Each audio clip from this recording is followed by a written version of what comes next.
love someone struggling with addiction, you know the ache of waiting, wondering, and holding on to hope. You've seen glimpses of who they really are and feared losing them to who they are not. As long as they are alive, there's hope.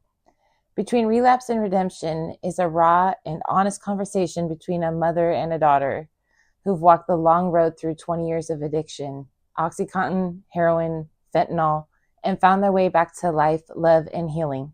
Whether your loved one is lost in the spiral or fighting their way out, we've created this space for you too. To know you're not alone, to understand more, to believe the healing is still possible. Subscribe for weekly videos that explore the real, messy, and meaningful side of addiction and recovery from both sides. We will offer stories, insights, and conversations that offer hope, understanding, and truth.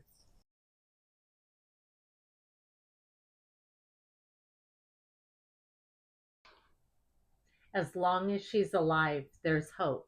What relapse taught me about real love. 20 years, two hearts, one story. So in the car earlier, when I picked you up, you were saying something about how long you thought you'd live in addiction, I will, or how long you thought you'd live because of addiction. because of addiction, and when I was in my addiction over the years, I never thought I'd make it past 39. Why 39? That was just always the number that came to my mind. There isn't a significant reason why I chose the number 39 or why it came to me that I wouldn't be here past the age of 39, but here I am, 39 and going on 40, well, in a few months, and I'm still here and I'm clean. You know, it's interesting to me when I hear you say that is that you're 39 and that's when you actually gave up your addiction. Yeah, I was So taught really you're not alive in your addiction, but I'm alive here in Yeah. life, reality, and Almost makes me wonder if somehow subconsciously you planted that seed for yourself because it's been 20 years, a long 20 years. a long 20 But years. 20 years that has gone by very fast at the same time. Very fast. But I'm thankful today that 39 and I'm still here. And I remember having those dreams and that I pictured my own funeral and seeing all my family members there. And I was 39 during those dreams. But when I woke up and realized, wow, I'm still here. It's been amazing. You know, it's interesting to me because you say that it's gone by quickly, and for me, it's gone by so slowly. It's been a long, long 20 years. My 20 years for me, Mom, I was so wrapped up in my own self. I was wrapped up in what I was doing and how I was going to do it in order to get my fix. I didn't even have time to live. So 20 years just went by like 20 seconds in my present life. It just flew by in a matter of seconds. And it was like people say living the fast life. And I was always just on the go, on the go, on the go, on the go. So by the time it was Christmas, it was already Thanksgiving and Christmas of the following year. And just time flew by. And I didn't have time to sit down and think about time or, next month is so-and-so's birthday or my birthday was 2 weeks ago. Time wasn't anything to me. It was just time. And it had no significant meaning in my life. So you and I lived through your addiction in a very different way from one another. Extremely different. Yeah. Extremely different. What do you think one of the biggest differences is between your journey and my journey? With my journey, I've thought about this, by the way. Have you? Yeah, just Well, over the years. With my journey, pointing out differences it's interesting. Because we both went through pain. We both went through anger and frustration and disappointment. But with mine, all those emotions I was feeling just drove me to go get more drugs and go do more things and commit crimes. And I was just miserable. And that being in my addiction drove me to not necessarily be a better person, but just, I was so self-centered, and you were selfless, and you were just wanting to help me, and you gave all you could. But with me, I just took all I could. And I took and I took and I stole and I stole and I manipulated and I manipulated. And it's, as I'm sitting here working my steps, there's many things that are getting brought up in my steps, my step working. And, and to be honest with you, there's a lot of amends that I need to make. And I don't know if I'm necessarily ready to face those amends. There's a lot of harm I brought to myself, but to my family and to my children. And I'm going to have to relive all that again. But today, I guess a big difference from then to now is I'm appreciative. I'm appreciative and I'm grateful for you and for my family and my kids. And I thank God every day I can walk out and I can smell the fresh air and I can see the beautiful skies and hear the birds chirping, and I can take a shower in my own shower and sleep in a comfortable bed and have as many blankets and pillows as I want. And I don't have to be cold at night anymore. I don't have to hear my stomach growling because I'm hungry. I have food in my refrigerator. And I have a phone that I can pick up and call anybody in my family, my mom, dad, you, my sister, which is just amazing in itself. I am your mom, by the way. This is my mom. But I can pick up and call my brother or text my brother, and something I've never imagined I'd be able to do again. And it hasn't been easy. But today I can say what the effort I'm putting into today has made all my pain and suffering and harm to myself, or not necessarily worth it, but I'm grateful for what I went through because it's making me who I am today. Who you were born to be. Who I was born to be. Yeah. I've said to you so often along the journey, once I got to the point of surrendering, that you truly taught me surrender. And it was the most painful surrender process that I could have imagined.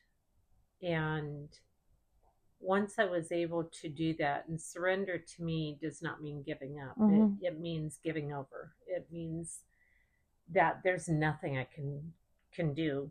The times that I tried tracking you down or chased you down or tried to help you or whatever, that once I got to that place of surrender, I had to really face my own pain rather than just the anxiety. And I think the difference for me in the journey is that I didn't have anything to numb me. Mm-hmm. And I've thought about that over time, that for you, when you had pain, you numbed it. Mm-hmm. And when I did, I had to sit with it. And honestly, sometimes I don't know how I made it through. But I think one of the biggest moments for me was when your little big brother, as you love to call him, Mm-hmm. said to me, "Mom, you have 3 other kids." And I was like, wow, it took me from this like microscopic place I was so focused on, and it helped me like expand out to, she can still be part of my world, but she can't be all of my world. Mm-hmm.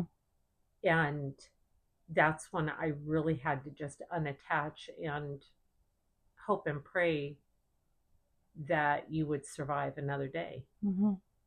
And that's where, when my friends would ask me how I was doing, I would say, as long as she's alive, there's hope. And I'm sure in future times we'll get into the times that you almost weren't alive.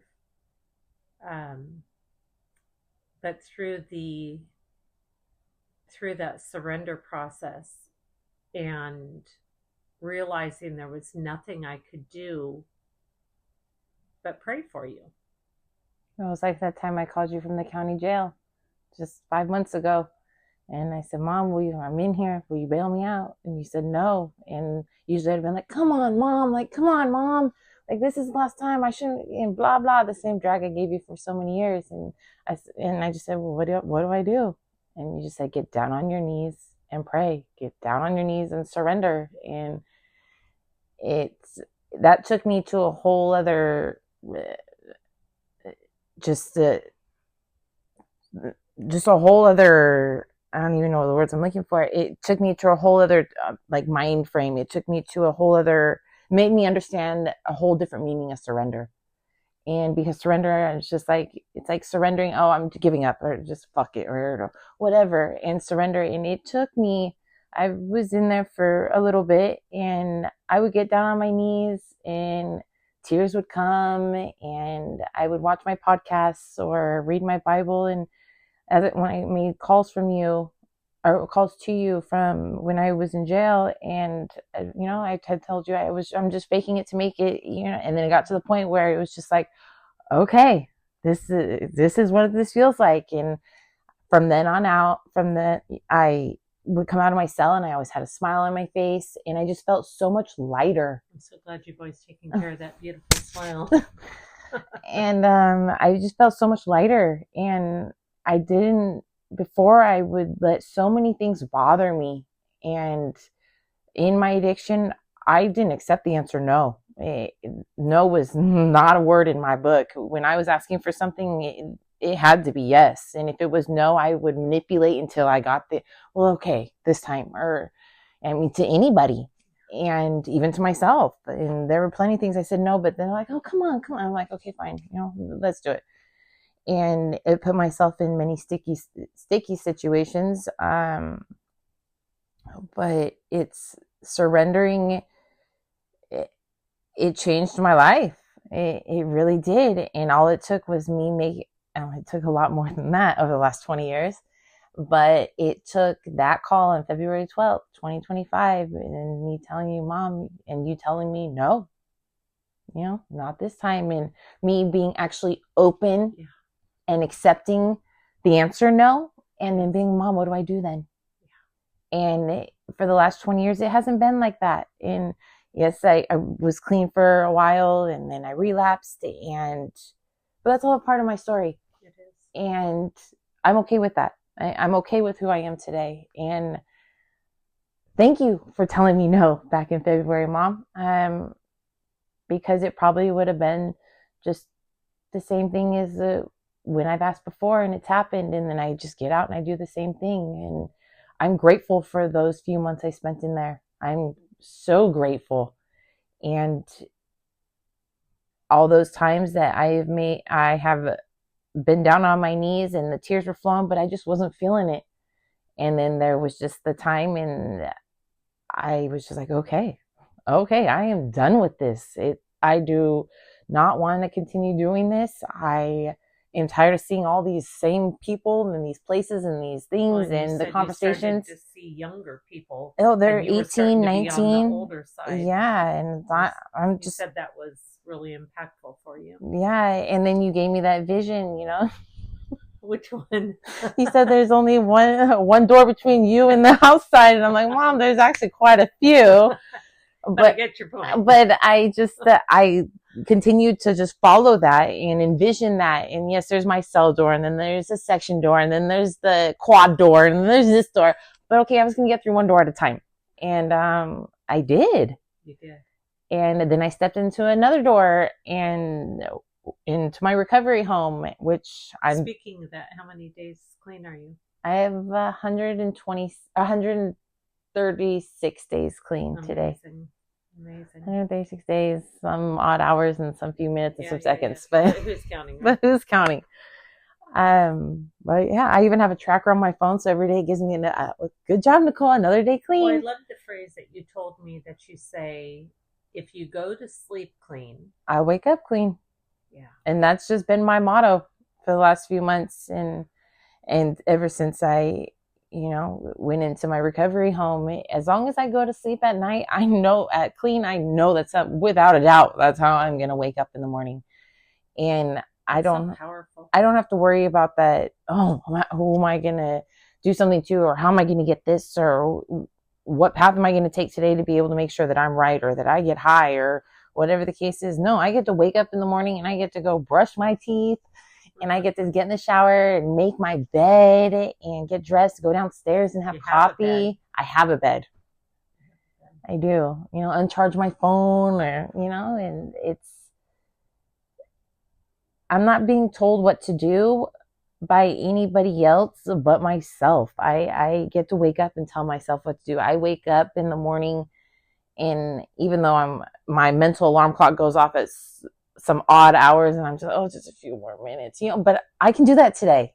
And I don't have to worry about, oh my God, okay, I don't have anything to make myself feel better today. Okay, it's 4 o'clock in the morning, or it's 10 o'clock in the morning, or it's 4 o'clock in the afternoon. I don't have to worry about how I'm going to go somewhere to get what I need. And I just get to enjoy the day. And I'm really so grateful that we've decided to have these conversations, because we've just touched on them a little bit here and there as you've been getting yourself settled.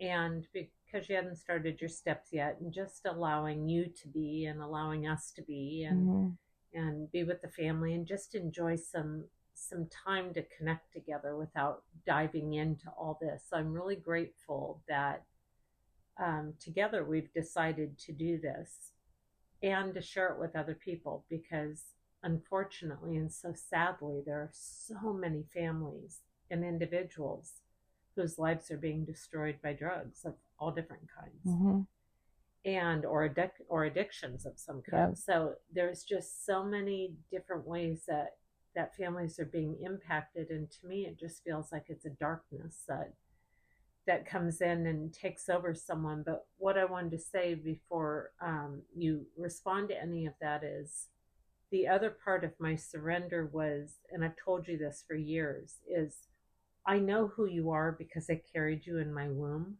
and I know how much love I have for you. And I know that somewhere deep inside of you that you knew that too.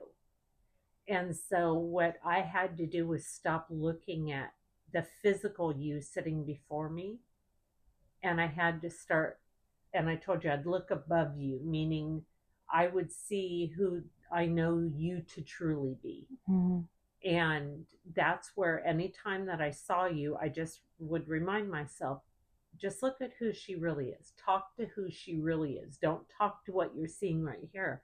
And that was my mental process to get through, because when I was talking to you and seeing honestly how horrible you looked. I mean, your face was so gaunt, your skin was pale, just so many things. You always kept your hair and teeth and your makeup on. You always looked great that way, but just I could tell that you weren't well, and not just from the drugs, but also because of the drugs, what it was doing to your physical body, but also your eyes were like gone. It was like there was no life left inside of them. And for me to look at that, I should have brought tissue. For me to look at that part of you and think that was you was my undoing. And so I couldn't do that.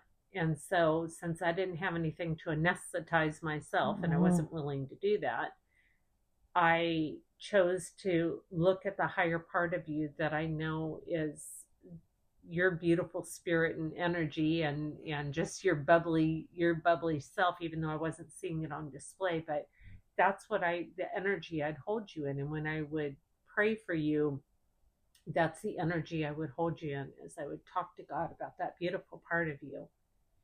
And I'm just, you know, selfishly, I'm grateful on my side too, that you're alive, and that you're clean, and that you're able to have a coherent conversation, that you're able to keep your eyes open while we talk. Not wearing sunglasses inside. Or the nodding off head all the time. That was just, it was so painful to watch. And I was like, why am I even trying to have a conversation with her right now? So it was just so much. But to me, it's really, I guess, surprising and not all at the same time, that it's like the old saying, you see someone you haven't seen in years and you pick up right where you left off. Yeah.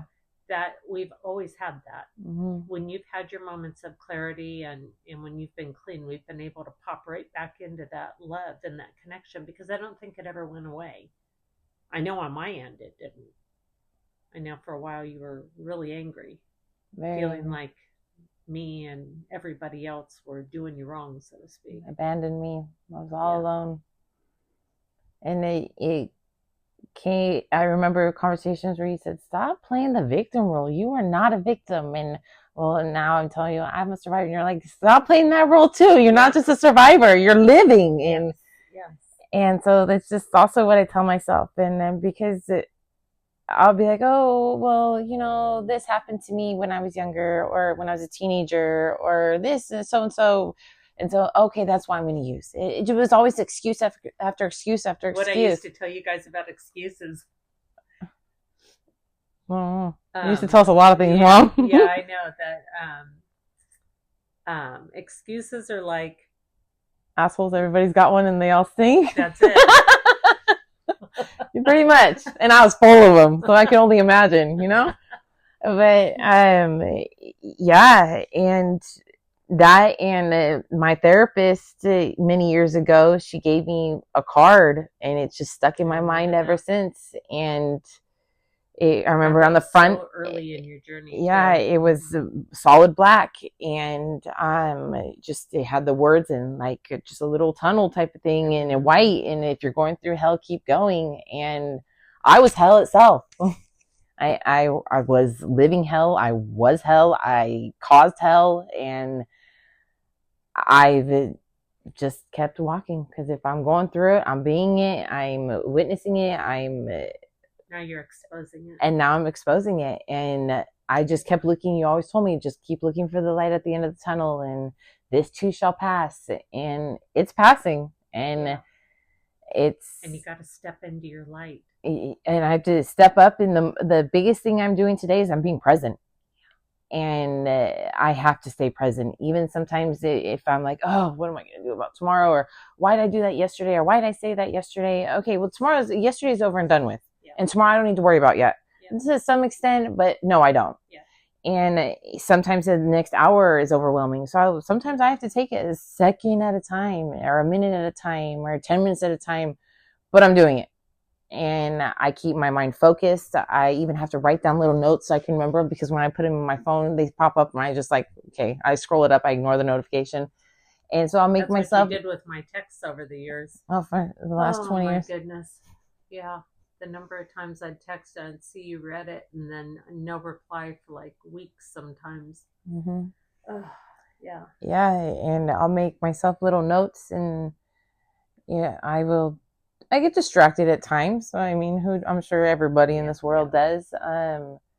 But my distraction today is, I'll go somewhere with one of the girls from my house, or I'll be, make plans to go do something. And so I'll get a little distracted because whatever's going on today, while I'm present, where before distraction was just every excuse in the book. My distraction were excuses and putting things off, I'll have to do it tomorrow, and procrastinating. And or it'd be like, I want it and I want it now, and the instant gratification. And it was that all or nothing. It was all or nothing. And if you didn't want to give it to me, it was a big, and then the evilness came out in me, and I said a lot of hurtful things. I did a lot of hurtful things. But there's, without getting too deep into that, when you say that evilness in you, did you like literally feel some evilness in you? Yeah. When, for instance, when I was sitting in jail and I was withdrawing, and what I felt was trying to come out of me, and the body jerks that my body went through, and I would scream in my cell because I was in so much pain, but I felt like I was losing my mind. And then it just felt like a little lighter and a little lighter and a little lighter. And I mean, I've withdrawn many times. Do you think that's only drugs though? Or, I mean, I'm just asking from your opinion because I've never experienced that. But do you think that it's only the drug, or do you really feel like there's something dark in you? Because you know what it feels like when you are light and you are being yourself, right? And you talk about that, Mm-hmm. that when you're able to just be yourself, how free you feel. So I'm just curious. Excuse me. I think that the darkness that the drugs may have contributed to it, but I think the biggest, I think I do have darkness in me, but I think that carries the guilt and the Mm. shame and the regret and the disappointment that I have within myself. And it isn't necessarily towards anybody else, it's within myself. But I mean, I guess I'm looking for just wondering, because I know that I've had dark feelings in my own Oh, life, yeah. right? Yeah. And that we all do. But I'm just wondering more from that experience that you had. Do you feel, well, I guess if I were to wind this in, and we can talk about this at another time and maybe read it even, but your heroin poem, Oh, yeah. remember that you wrote in jail all those years ago, and I Yeah. still have that. We'll read that on another one of these Oh, and I was going to marry conversations. that drug, and that was. But that's what I mean, because you talked about the evil in there. Mm-hmm. And so I'm just wondering, if you felt like it was like a dark force in there, or did you really think, or in hindsight, do you really think it's just the drug that makes someone feel that darkness?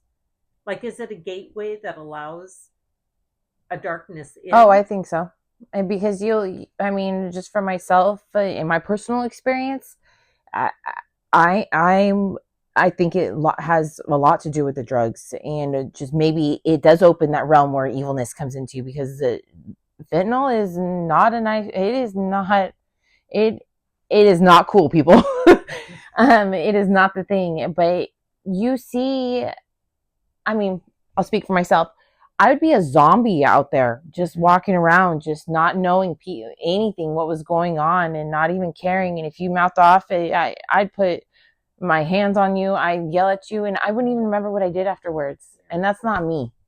And so I believe it does open that door for something to come inside of you, because when I was getting clean, what came back out of me was horrific, and I felt like I was literally losing my mind. And it's unfortunately, I've seen many people that have gotten clean and not gotten clean, but they have lost their mind. They are crazy these days. Yeah. And I know a lot. I mean, it could stem from trauma, it could stem from drugs, it could stem from a combination of both. But something separated them from themselves. Absolutely. Or from their life. Absolutely. Because I believe that nobody in their right mind would do the things that I would have done if I, or my left mind. Being clean, I wouldn't have done the things or said the things I said when I was on drugs. And so I believe it, when you, however you choose to do that type of drug or drink or whatever your addiction may be, it opens up to a whole other situation, a whole other realm. And for me, it was the fentanyl and the heroin. It was, I was the devil. I was evil. I couldn't even stand myself. Well, and we'll get into it at another time also, some of the experiences that you had. But I've wondered that because of some of the things that happened to you by other people, um, whether they were on drugs or off of drugs after they had taken drugs long enough, Mm-hmm. and just the kind of the darkness that lurks the streets, right? Oh, yeah. And the things that happen, and it just, I said to you probably a couple of times, but we'd be driving down the road, and you'd say, "Oh yeah, I used to use drugs there. I could get drugs there, or whatever." And I'm like, "How do you even know?" Like, this was before pot was legal, but remember, I said I wouldn't even know where to get pot. I've never smoked it, but I said I wouldn't even know where to get that, right? Mm-hmm. And you're like, "Oh, I can tell you where to get heroin, where to get meth, where to get pills, where to get," and I'm like, gosh, like it's just like it's a whole underworld. That's how I see it. Either that, or I was like in total Pollyanna world. I don't know. Well, it's like you would know where to find the nearest Starbucks, you know, or Trader Joe's or something, you know. And with me, okay, maybe because I'm your daughter, I know where to find some Starbucks and some Trader Joe's, but it's the world that I lived in. I didn't care about any of that. And I had to know where, like, you have to know where people have to know where their home is and how to get back home. Yeah. Well, I had to know how to get to the person that's going to get me well. Yeah. And I had to know how to find them And so drugs were your wellness at that point. It was 100%. That's an interesting thing I've never thought of before. 100%. That even though it was so deadly and toxic and harmful to you, that it was somehow wellness for you. It was. It's what. How would I explain it? It was. It just became my life. It became comfortable. It was. I needed it. I wanted it. I had to have it, and the people too. And the people too, because it just goes. Mm-hmm. And I mean, I couldn't just come over to our neighborhood and be like, hey, it wouldn't work out. And that's where yes, I've had an addiction, and I've had a crazy addiction. I've had a serious addiction, and I'm so glad to hear you not say I'm an addict. I understand the premise behind that, but I think once you tell your mind, I am this, that you have to live it, right? And yeah. That somehow you have to have that separation from saying I am something to I am me, mm-hmm. right? I am who I was born to be. That's who I am. Right. I have an addiction, yes. Or I had an addiction. I had an addiction for sure, and it just I look back just at the beginning of the year and to now, and the fact that I can sit here and have this conversation with you and not have my phone in my hand or be like, okay, I gotta go, Mom. And it's amazing. And there's still so many people that I know that are out there still struggling. And I mean, that's why we're doing this. I've been out there and I've been like, oh, well, sober living or blah, blah, blah. And, but then I bounce back to, okay, my parents and my family, my other moms could have told me till they were blue in the face, or tried to help me until there was nothing left, no breath, nothing left. And I mean, there's multiple times I got taken to rehab or to detox or whatever, even getting inpatient, and in physical and mental. Mm-hmm. Mm-hmm. And the moment I was able to be discharged, I left, and I was on the run again. And it wasn't until I actually was like, fuck, it's time. I want it this time. And it's not because, of course, my family has wanted it for the last 20 years. And I've wanted it, but it wasn't important to me. It was at the beginning, I was doing it because I straight up enjoyed it. I loved being high. And then it got to the point where if I don't have it, I'm going to be sick. And then it turned into maintenance. And then, okay, well, this drug doesn't work anymore, so let me move to something else. And okay, this doesn't work anymore. This is mixed with the fentanyl. Okay, now I'm going to move to fentanyl. Forget the heroin. Expensive. Or it's too expensive. And so it was just a whole can of worms. What you had to do to get your supply. Yeah, and that's for a whole other time. But it just, it's possible. It is 100% possible. And I did it. And if I can do it, there's anybody in this world that can do it. Absolutely. Yeah. And as a parent, it's so important to have that hope or that faith. We can't always trust that it's going to happen because there's no guarantees, as we know, but as angry as you might be, as sad as you might be, as hurt or resentful, or we have so many stories to tell here, but there's hope. There's always hope. And, she's the living, breathing testimony of that. And this is why we started Between Relapse and Redemption, because we're all on that path somehow.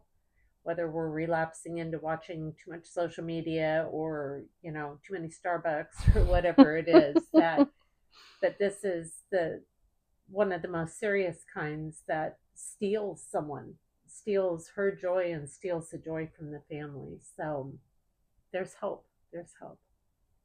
Thanks for joining us today. Thank you. We'll be back with more.